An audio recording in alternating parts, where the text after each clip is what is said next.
के लिए विदेशी बाजारों से किस प्रकार के संकेत है। तो लगातार आज भी हम देख रहे हैं एसजीएक्स निफ्टी थोड़ा प्रेशर झेलकर कारोबार करता नजर आ रहा है। 1/4% की कमजोरी यहां दिख रही है, लेकिन 17,000 के ऊपर फिलहाल तो ये कारोबार करता हुआ दिख रहा है। डाउ फ्यूचर्स, नैस्डैक फ्यूचर्स की बात करें तो कुछ उम्मीद की जा रही थी कि यहां पर स्ट्रेंथ दिखेगी, हालांकि यहां पर हम थोड़ा प्रेशर के साथ ट्रेड होता हुआ देख रहे हैं। अच्छी बात यह कि कल अमेरिकी बाजारों में खासे दबाव के बाद क्लोजिंग पॉजिटिव टेरिटरी में हुई है। वहीं अगर एशियन मार्केट्स की बात की जाए तो यहां से एक बार फिर से नेगेटिव संकेत मिलते हुए दिख रहे हैं। कल तो बिल्कुल मैसेकर हो गया मार्केट में। तो आज ग्लोबल मार्केट्स हमें कैसे इंडिकेशंस दे रहा है और कमोडिटी मार्केट का क्या है?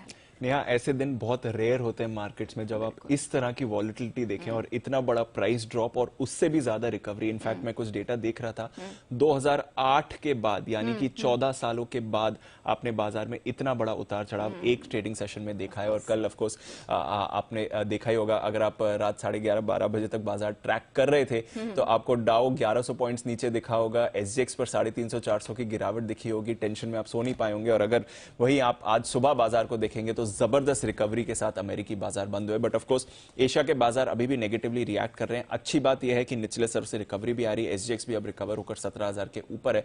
बट बहुत ही भारी उतार चढ़ाव आप एशिया के बाजारों में, ग्लोबल बाजारों में आते हुए देख रहे हैं।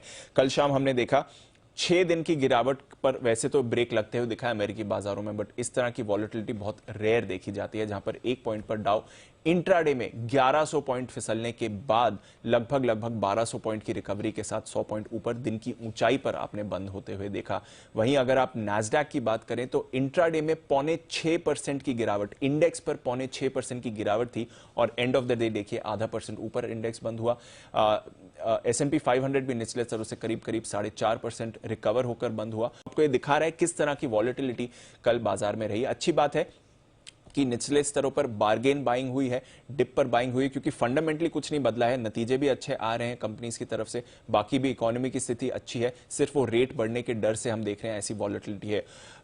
सबसे ज्यादा action of course IT stocks में ही दिखा और इसलिए भी आपने देखा नैस्डैक पर जबरदस्त रिकवरी थी, पर कंज्यूमर स्टॉक्स में भी अच्छी तेजी दिखी, एनर्जी स्टॉक्स भी नीचे से रिकवर होते देखे, बैंक्स और फाइनेंशियल्स में भी एक्शन था।